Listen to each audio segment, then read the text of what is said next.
दीवे नाल वफा भी रखना चाहते हो, दीवे नाल वफा भी रखना चाहते हो, पिछे तेज हवा भी रखना चाहते हो। दीवे नाल वफा भी रखना चाहते हो, पिछे तेज हवा भी रखना चाहते हो। और सबसे देखना कि मन मर्जी भी अपनी कीती जांदे जे। वाह वाह वाह। मन मर्जी भी अपनी कीती जांदे जे, गल्लां नाल खुदा भी रखना चाहते हो। वाह वाह वाह वाह, क्या कहने अफजल वाह, क्या कहने। अच्छा है, बहुत खूबसूरत। मन मर्जी भी अपनी कीती जांदे जे, वाह वाह गल्लां नाल खुदा वाह भी वाह, बहुत रखना खूबसूरत। क्या कहने क्या कहने।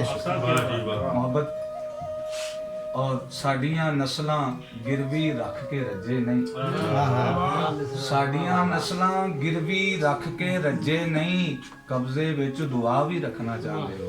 वाह और नेरे नू जुटलामन दी भी हिम्मत नहीं, वाह नेरे नू जुटलामन दी भी हिम्मत नहीं, मुख ते फेर ज़िया भी रखना चाहते हो। वाह चंगे मेरे फन दे मुनकर होए जे, चंगे मेरे फन दे मुनकर होए जे, सोचां विच फिदा भी रखना चाहते हो। वाह वाह।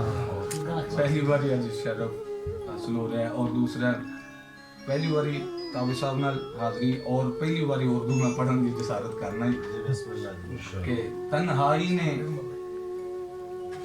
खूब तमाशा देखा है, तन्हाई ने खूब तमाशा देखा है, तन्हाई ने खूब तमाशा देखा है, मुझको सारी रात तड़पता देखा है। वाह हांडी में जो पत्थर हैं वो देखो ना, अच्छा हांडी में जो पत्थर हैं वो देखो ना, तुमने तो बस चूल्हा जलता देखा है। वाह वाह अच्छा वाह वाह। अच्छा अफजल क्या कहने।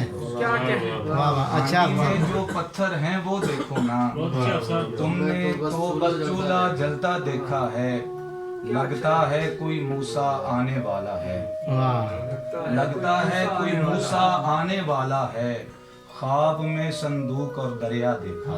वाह